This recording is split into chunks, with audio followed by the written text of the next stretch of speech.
Hello everyone, welcome to my channel deep study. आज की video में हम पढ़ने वाले हैं second ruler of Tughlaq dynasty Mohammad bin Tughlaq के बारे में।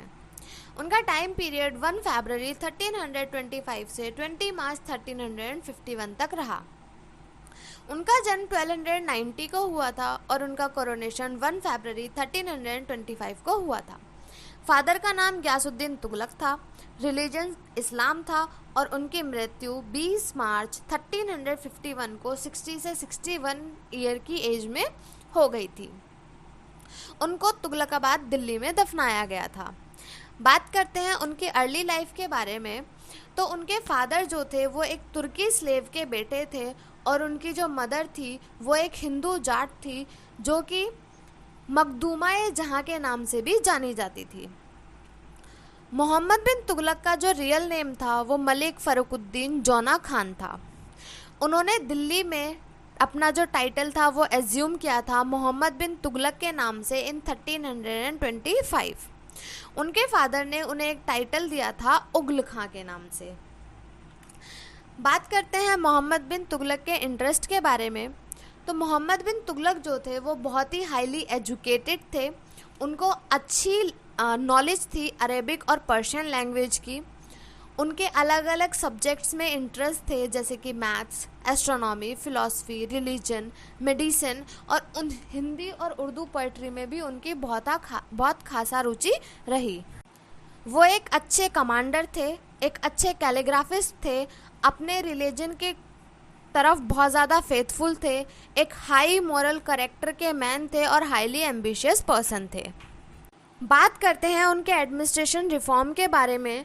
तो उन्होंने अपने एडमिनिस्ट्रेशन में 3 रिमार्केबल स्टेप्स उठाए थे जो तीनों ही फेलियर रहे थे, लेकिन उन्होंने ये जो स्टेप्स थे वो अपने एडमिनिस्ट्रेशन को स्ट्रॉन्ग करने के लिए उठाए थे।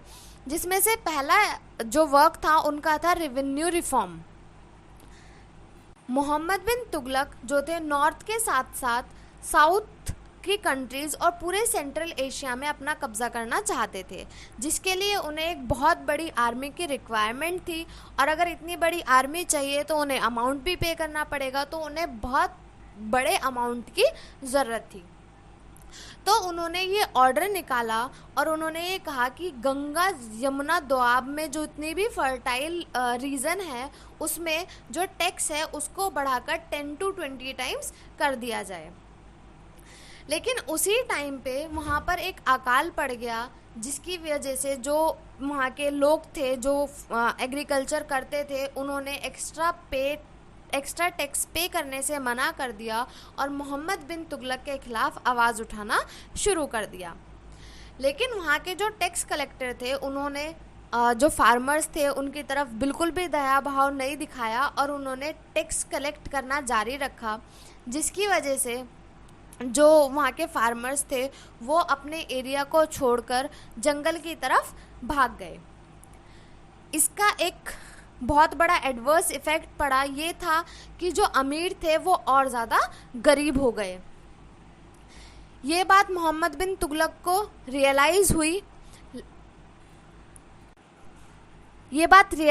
और तब रियलाइज़ हुई जब उसको ये पता चला कि जो उनका जो ट्रेज़र है, जो गवर्नमेंट का जो ट्रेज़र है और वहाँ का जो रेवेन्यू है वो बिल्कुल ख़त्म होता जा रहा है और रेवेन्यू कलेक्ट नहीं हो पा रहा है। तो उसको ये रियलाइज़ हुआ कि एग्रीकल्चर फील्ड में बहुत ज़्यादा इम्प्रूवमेंट करने की ज़रूरत है। इसको ध्यान में रखते हुए मोहम्मद बिन तुगलक ने एक separate department of agriculture develop किया जिसका मिनिस्टर आमिर खोनी को बनाया गया। इसका मेन टास्क ये था कि जो कल्टीवेशन लैंड है, एग्रीकल्चर लैंड है, उसको बढ़ाया जाए, अलग अलग क्रॉप्स को वहाँ पर बोया जाए, रोटेशनल वाइज क्रॉप्स बोई जाए जिससे कि रेवेन्यू ज़्यादा इंक्रीज हो। इस एक्सपेरिमेंट को कुछ सालों तक गवर्नमेंट ने कैरिड आउट किया। 3 साल तक इस पर अपना काम किया, एक्सपेरिमेंट किया और बहुत सारा पैसा खर्च किया। लेकिन ये जो एक्सपेरिमेंट था वो एक बहुत बड़ा फेलियर निकला। जो मोहम्मद बिन तुगलक का टारगेटेड अमाउंट था, टारगेटेड प्रोडक्शन थी, वो उन्हें नहीं मिल पाई और ये जो रेवेन्यू रिफॉर्म था वो पूरी तरीके से फेलियर हुआ। सेकेंड रिमार्केबल स्टेप जो मोहम्मद बिन तुगलक ने लिया था वो था ट्रांसफ़र ऑफ कैपिटल इन 1327। उन्होंने क्या किया था, दिल्ली से हटाकर अपने कैपिटल को देवगिरी में ट्रांसफ़र कर दिया था, जिसको बाद में दौलताबाद नाम दिया गया था। मोहम्मद बिन तुगलक के टाइम पे जो एम्पायर था वो साउथ तक एक्सपेंड कर चुका था। जो कैपिटल थी मोहम्मद बिन तुगलक ने देवगिरी शिफ्ट कर दी, जो कि मॉडर्न औरंगाबाद में मानी जाती है, और उसका नाम दौलताबाद दिया गया। ये जो कैपिटल ट्रांसफ़र करने का जो रीज़न्स थे, उसका सबसे पहला रीज़न ये था कि दौलताबाद जो था वो सेंट्रल में लोकेटेड था, तो मोहम्मद बिन तुगलक का मानना ये था कि वो डेक्कन टेरिटरीज़ को भी कंट्रोल कर सकेंगे। दूसरा मेन रीज़न ये था कि दिल्ली में उस टाइम पे बहुत बड़ा अकाल पड़ चुका था। जब वहाँ पर लैंड रेवेन्यू कलेक्ट करना शुरू किया, एग्रीकल्चर लैंड कम हो गई, फार्मर्स जगह छोड़ के चले गए, खाने पीने की कमी होनी शुरू हो गई, तो उस टाइम पर वहाँ पर बहुत ज़्यादा अकाल पड़ गया था, जिसकी वजह से उसने ये स्टेप लिया कि जो कैपिटल है वो दिल्ली से हटाकर दौलताबाद में शिफ्ट कर दी जाए। तीसरा मेन रीज़न ये था कि जो दिल्ली थी वो कंटिन्यूसली मंगोल्स जो थे उनके इन्वेशन से थ्रेटेंड थी, बार बार मंगोल्स वहाँ पर अटैक कर रहे थे। तो इस वजह से मोहम्मद बिन तुगलक ने सभी रिलीजियस हेड्स को, कॉमन पीपल्स को ये ऑर्डर दिया कि वो जल्द से जल्द दौलताबाद में शिफ्ट हो जाएं, और ये ऑर्डर कब निकाला गया था, 1328 से 29 के बीच में। कुछ सालों के बाद उसने ये डिसाइड किया कि दौलताबाद जो है वो एज अ कैपिटल बिल्कुल भी सुटेबल प्लेस नहीं है। उसको ये फैक्ट जो है वो रियलाइज़ हुआ कि जैसे वो दिल्ली से साउथ को कंट्रोल नहीं कर सकता, उसी तरीके से वो दौलताबाद से नॉर्थ को कंट्रोल नहीं कर सकता। तो उसने अपना माइंड दोबारा से चेंज किया और 1335 में कैपिटल को रीट्रांसफ़र किया दिल्ली में। अब दौलताबाद से वापस से दिल्ली ट्रांसफ़र हो गई थी कैपिटल, तो सभी लोगों को दोबारा से ऑर्डर दिया गया कि वो दिल्ली वापस चलें। थर्ड मेजर स्टेप जो उसने उठाया था वो था introduction of token currency. Mohammad bin Tughlaq ने टोकन करेंसी इंट्रोड्यूस की। इसका मतलब ये था कि जो सिल्वर टंकास थे, सिल्वर के जो कॉइन्स थे, उसकी जगह पर ब्रॉन्ज के कॉइन्स यूज़ किए जाएं। अब ये स्टेप क्यों उठाया था? ये स्टेप इस वजह से था कि उस टाइम पर जो सिल्वर जो थी उसकी बहुत ज़्यादा शॉर्टेज हो गई थी। इस वजह से उसने ये डिसाइड किया कि सिल्वर के कॉइन्स ना बनाकर ब्रॉन्ज के कॉइन्स बनाए जाएं, वो बहुत ज़्यादा सस्ते भी पड़ जाएंगे। तो लेकिन ये जो एक्सपेरिमेंट था ये भी एक बहुत बड़ा फेलियर रहा। अब इसके फेलियर रहने की वजह क्या थी? अब इसके फेलियर रहने की वजह ये थी कि लोगों ने बहुत बड़े स्केल पर फेक कॉइन्स को बनाना शुरू कर दिया, जिससे कि मोहम्मद बिन तुगलक का जो रेवेन्यू था वो और ज़्यादा घट गया। अब सुल्तान को ये रियलाइज़ हुआ कि ये एक्सपेरिमेंट बहुत भी एक फेलियर है, तो उसने क्या किया, जितनी भी न्यू करेंसी थी, ब्रॉन्ज करेंसी थी, उसको उसने वापस ले लिया और उसकी जगह पर पुरानी करेंसी दी गई। मतलब जितनी भी उसने ब्रॉन्ज की करेंसी वापस कलेक्ट की लोगों से, तो उतने ही सिल्वर कॉइन्स उसने लोगों को दिए। इस टोकन करेंसी का जो एडवर्स इफेक्ट पड़ा था वो फॉरेन ट्रेड पे पड़ा था। जो फॉरेन मर्चेंट्स थे उन्होंने इंडिया में अपना सामान लाना बंद कर दिया था। बात करते हैं कॉन्क्वेस्ट ऑफ मोहम्मद बिन तुगलक। मोहम्मद बिन तुगलक का जो फर्स्ट एक्सपेंडिशन था वो था खुरासन पर 1332 से 1333 के बीच में। खुरासन को बरानी ने ईरान की तरह रिकॉग्नाइज किया। फरिश्ता ईरान तुरान के नाम से उसे जानते थे, लेकिन कुछ हिस्टोरियंस ने उन्हें खुरासा को सेंट्रल एशिया का ट्रांस ऑक्सानिया के नाम से जाना। ये जो एक्सपेंडिशन था वो एक अलायंस के थ्रू हुआ था। ये अलायंस किस किस के बीच में हुआ था? मोहम्मद बिन तुगलक के बीच में और मंगोल इन्वेडर तर्माशरीन के बीच में ये अलायंस हुआ था। दोनों ने एक अलायंस बनाया और उस टाइम का वहाँ पर जो रूलर थे अबू सैद, उसके खिलाफ एक रिबेलियन स्टार्ट किया, जिस पे एक्सपेंडिशन के लिए सुल्तान ने एक बहुत बड़ी आर्मी को रिक्रूट किया। 3,70,000 पीपल्स को आर्मी में भर्ती किया और उनको एडवांस सैलरी भी दी गई थी। अब ये जो एक्सपेंडिशन था वो पार्शियली सक्सेसफुल हुआ, क्योंकि मोहम्मद बिन तुगलक ने उस एरिया पर कब्ज़ा नहीं किया, लेकिन जो वहाँ का रूलर था, खुरसाना का जो रूलर था, उसने ये एक्सेप्ट कर लिया, जो मोहम्मद बिन तुगलक का रूल था उसको एक्सेप्ट कर लिया और एनुअल टैक्स पे करने के लिए तैयार हो गया। सेकंड था कराचिल एक्सपेंडिशन, जो कि 1333 में हुआ। खुरासा के एक्सपेंडिशन के तुरंत बाद ही मोहम्मद बिन तुगलक ने कराचिल पर अटैक किया। इस एक्सपेंडिशन का जो मेन एम था वो था कुल्लू कांगड़ा एरिया जो है हिमाचल प्रदेश का, उसको अपने अंडर में लेना। शुरुआती स्टेज पर जो ये एक्सपेंडिशन था बहुत ही अच्छा रहा, उसका रिजल्ट जो था बहुत ही अच्छा रहा, लेकिन बाद में ये एक फेलियर के रूप में टर्न हो गया, क्योंकि उस टाइम पर जब ये लड़ाई छिड़ रही थी तो हैवी रेनफॉल की वजह से बहुत ज़्यादा एपिडेमिक फैल गया और ये जो एक्सपेंडिशन था वो फेल हो गया। थर्ड जो था वो था डक्कन का एक्सपेंडिशन।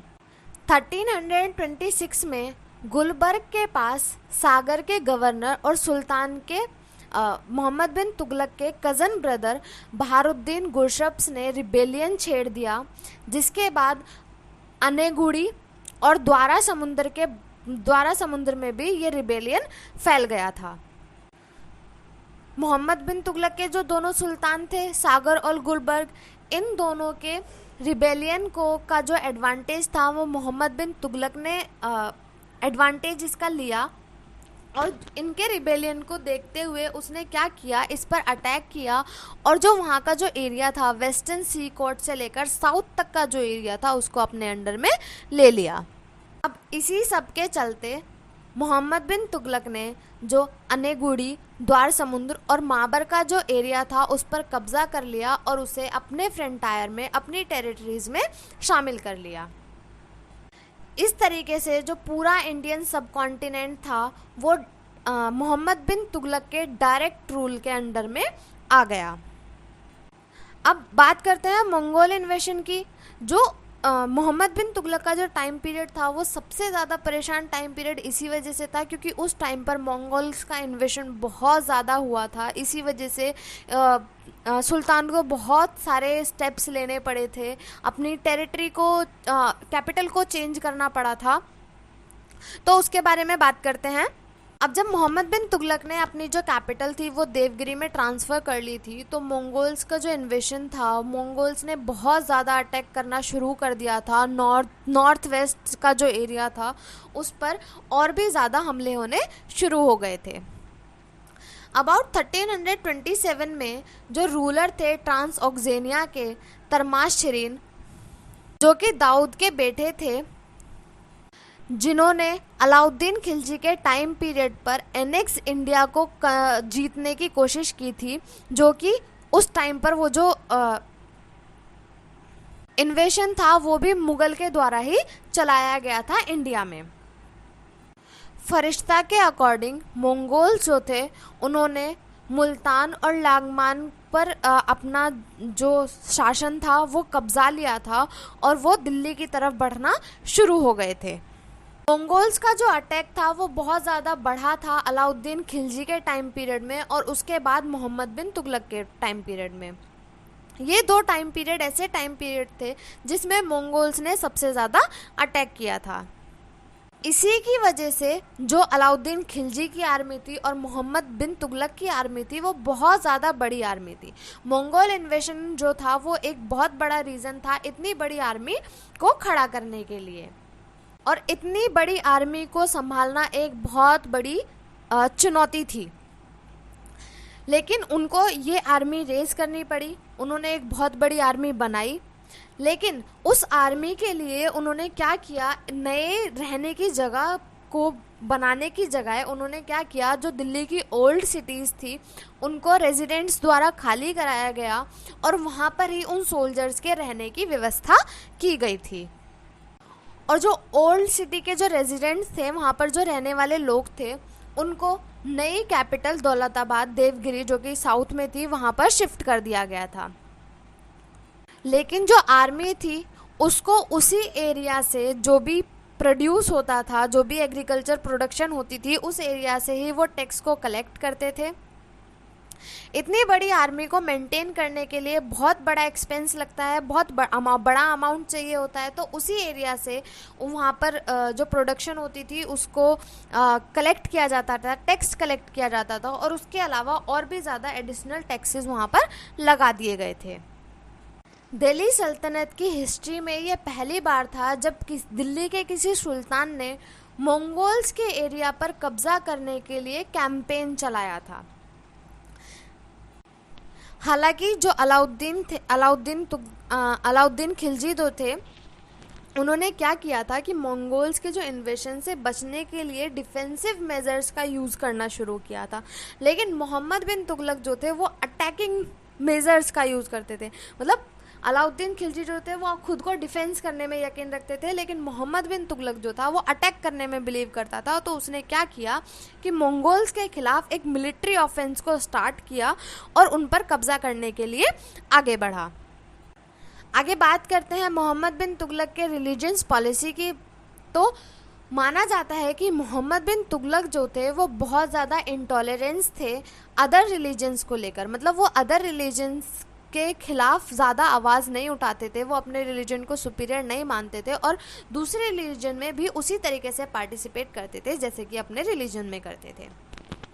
मोहम्मद बिन तुगलक को पहला सुल्तान माना जाता है जिसने फर्स्ट टाइम किसी हिंदू फेस्टिवल में पार्टिसिपेट किया था।